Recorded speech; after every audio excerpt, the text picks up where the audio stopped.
Muitas vezes o fato de estarmos juntos com uma pessoa há muito tempo faz com que nós pensemos que isso justifique a nossa permanência.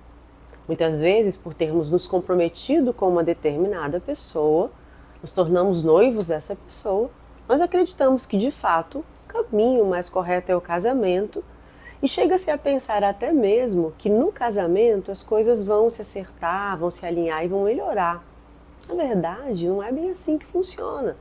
As coisas que de certa forma são um problema antes do casamento, provavelmente elas vão ficar um pouquinho mais complicadas depois. Essa não é a única temática do filme que eu escolhi para falar hoje, mas é uma temática bastante importante. Vamos falar sobre filmes? O filme que eu escolhi hoje é um filme que começa com uma verdadeira declaração de amor por Paris. Será que você já adivinhou de que filme eu estou falando? Sim, Meia-Noite em Paris. O filme Meia-Noite em Paris começa com uma verdadeira declaração de amor pela cidade. São várias cenas ao som de uma música incrível, maravilhosa, e a gente vai aos poucos entendendo o funcionamento daqueles personagens. Por incrível que pareça, gente, o Owen Wilson está muito bem no filme. Nada como um bom diretor para fazer com que aquilo que há de mais extraordinário numa pessoa apareça.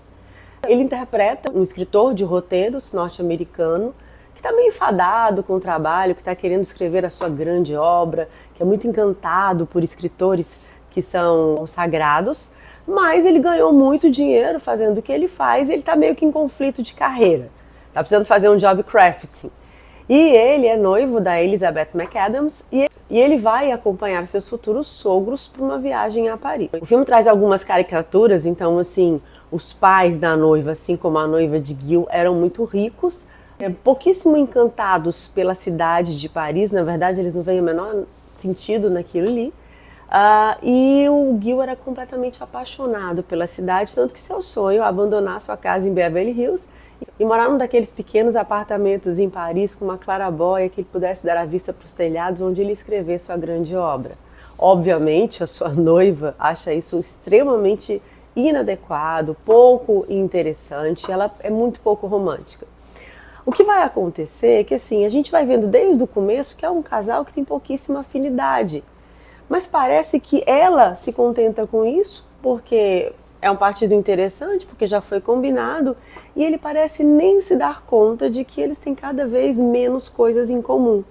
O mais interessante é que um dia, dos passeios que eles fazem, ela encontra um ex-professor por quem ela está muito interessada. E é interessante também, né, que a gente vê hoje muito o estereótipo daquelas pessoas que simplesmente sabem falar sobre tudo e qualquer assunto. Hoje a gente tem especialista o tempo todo, hoje qualquer pessoa é capaz de se tornar um especialista em algo. Esse professor era exatamente esse tipo de pessoa, tudo ele sabia. E o mais interessante é que ele falava com uma certa propriedade que fazia com que ele se passasse por uma autoridade no assunto. Então ninguém o questionava. As poucas vezes que Gil questiona por algumas coisas, algumas informações extras que ele sabia, por exemplo, quando ele está insistindo que a Camille Claudel era mulher de Rodin, sua opinião é completamente desconsiderada por sua noiva, que achava que ele era uma pessoa medíocre e inferior. A gente não entende muito bem por que ela estava tão interessada, né? Ou insistindo em casar com uma pessoa porque ela não tinha nenhuma admiração. O tempo todo a gente vai vendo essas pequenas diferenças, ele apaixonado pela cidade, querendo aproveitar toda e qualquer oportunidade de andar na chuva, de fazer um passeio a pé, e ela é extremamente enfadada com todo o processo. Então um dia em que Gil e Ney saem para jantar com esse outro casal, ao final do jantar, Gil quer andar um pouco pela cidade, quer fazer um passeio, e ela se oferece para ir dançar com outro casal. O curioso é que ele está andando numa ruazinha e de repente ele senta numa escada e ele ouve um sino dar umas badaladinhas da meia-noite. Curiosamente aparece um carro, ele nem se dá conta que é um modelo muito antigo e ele entra nesse carro, que o leva diretamente à Era do Ouro.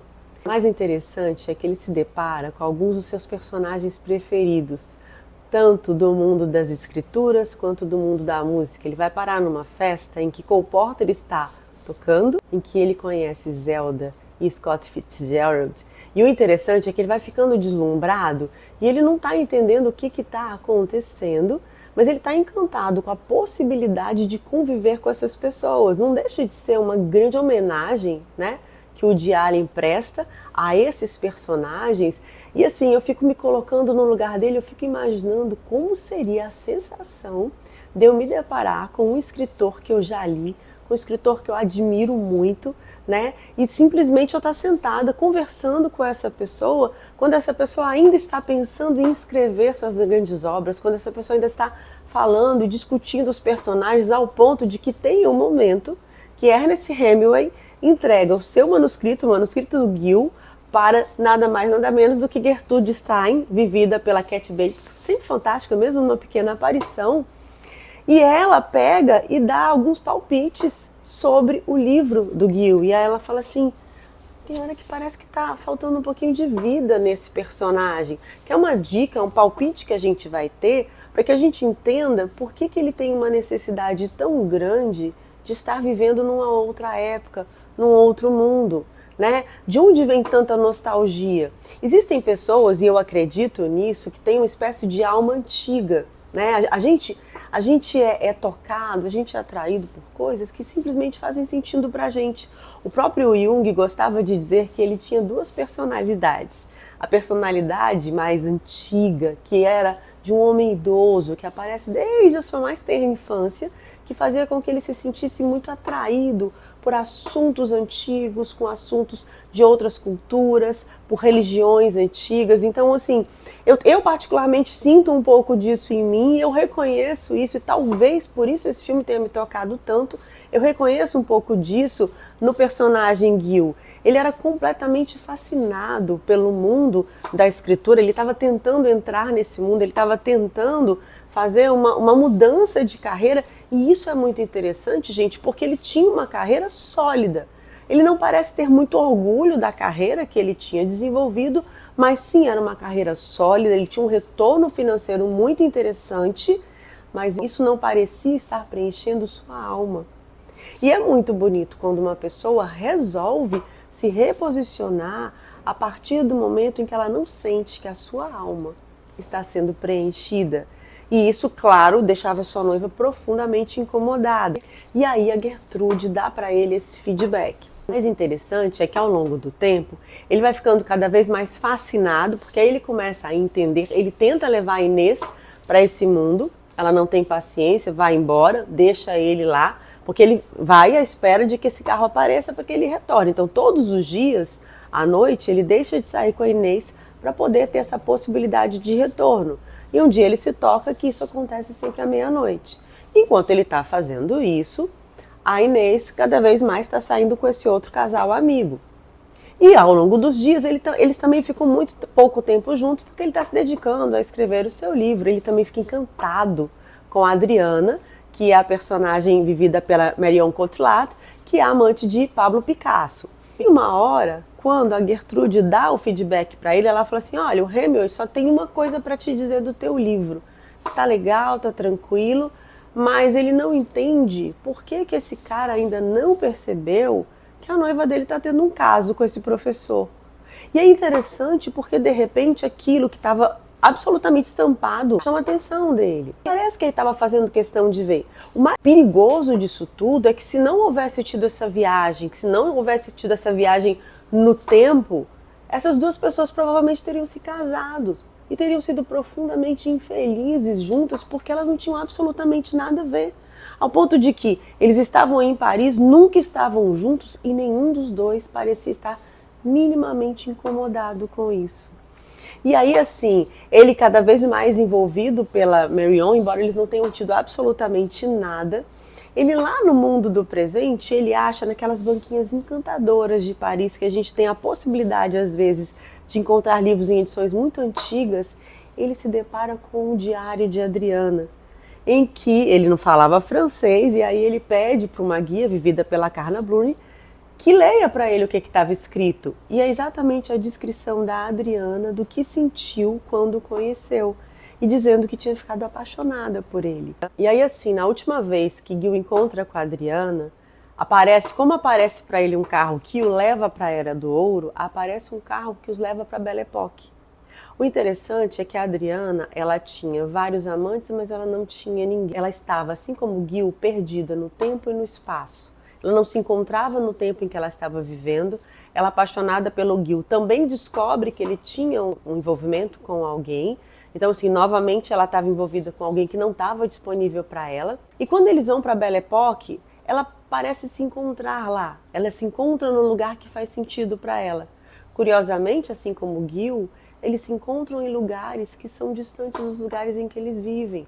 O que não é nenhuma vantagem, porque assim, ou a gente vai ter que viver naquilo que a gente tem, naquilo que é o nosso presente, naquilo que a gente construiu, ou a gente vai ter que viver na fantasia. E viver na fantasia se torna minimamente impossível, a não ser que a gente crie uma realidade paralela. E aí tem uma hora que ela fala para ele, vamos voltar, não, vamos ficar aqui. E aí ele fala assim, mas não, a gente está numa época, você está vivendo uma época tão maravilhosa, uma época incrível, uma época cheia de pessoas encantadoras, por que você quer ficar aqui? E ela fala assim, não, mas o meu presente está insatisfatório. E ele fala assim, mas a vida em algum momento vai ser insatisfatória. O presente em algum momento vai ser insatisfatório. O curioso é que ele consegue dar uma lição de vida para ela nesse momento, mas que ainda não consegue valer para ele. Né? E aí quando ele volta novamente para o seu presente, em que ele confronta a Inês, que é sua noiva, e ela admite que tinha ficado com o cara algumas vezes, mas assim, isso não tem a menor importância, qual a relevância disso? Você vê, na verdade, assim, o quanto que estava banalizado o nível de contato entre eles. Eles não estavam tendo nada, nem físico, nem de afeto, né? E ela falou assim, tá, eu fiquei, é isso mesmo, e tudo bem, vida que segue. E aí é quando ele finalmente tem coragem de entender que aquele relacionamento não fazia o menor sentido para ele. Eles não combinavam em nada, não é uma questão aí de ser melhor, pior, inferior ou superior. Eles simplesmente não faziam sentido juntos. E aí tem uma cena em que ele está andando, e aí ele reencontra a mocinha que trabalhava numa lojinha que vendia vários artigos antigos, inclusive discos de vinil, que é onde ele compra um disco de Cole Porter.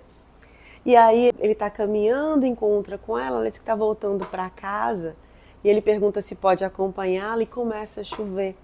No começo do filme, está chovendo, e ele fala, mas vamos andar na chuva em Paris, Paris é maravilhosa em qualquer época, em qualquer clima. E a noiva dele, imagina, vamos entrar num táxi. E aí quando começa a chover, e aí ele fala qualquer coisa sobre a chuva, e ela fala assim, não, mas eu adoro andar na chuva. E aí ele tem um lampejo, ele tem um insight. E isso é muito importante, porque a gente precisa entender que a gente não vai encontrar uma pessoa que combine com a gente em tudo. Mas a gente precisa encontrar alguém que combine com a gente em algumas coisas. Quando a gente não está mais tão apaixonado pela pessoa, porque isso é muito comum de acontecer, com o tempo de convivência, muitas vezes esse encantamento inicial, ele vai cedendo lugar ao dia a dia, ao comum, ao afeto, ao carinho, e é aí que a afinidade vai fazer toda a diferença. Porque quando você não tem afinidade com a pessoa que você escolheu para viver, a possibilidade de que vocês fiquem bem juntos é muito pequena. Não é idealizar um relacionamento, não é querer ser feliz o tempo todo, porque ninguém consegue. Mas é entender que é extremamente importante que eu tenha algum tipo de cumplicidade com a pessoa que eu estou falando e principalmente que eu não finja que eu estou com alguém que não faz a menor diferença para mim. Então, assim, Meia-Noite em Paris, eu não me canso de ver e rever, porque cada vez que eu vejo eu consigo ficar emocionada, encantada. As imagens são lindíssimas, a fotografia é extraordinária. A gente tem um passeio pela história, né, com a presença de personagens incríveis, com participações também muito legais de vários atores, mas principalmente esse filme, ele é uma verdadeira poesia. Esse filme é uma verdadeira declaração de amor, não só por Paris, mas também pelo mundo das artes, pela literatura, pela música, e também é um convite a que a gente repense como estão de fato os nossos relacionamentos e a gente entenda que sim, a gente pode trabalhar os nossos relacionamentos, a gente pode ressignificá-los e algumas vezes a gente entende que a gente pode interrompê-los e a gente pode ter a chance de viver de verdade com alguém que faça muito mais sentido nas nossas vidas. Então, gente, a minha dica de hoje é o filme Meia-Noite em Paris.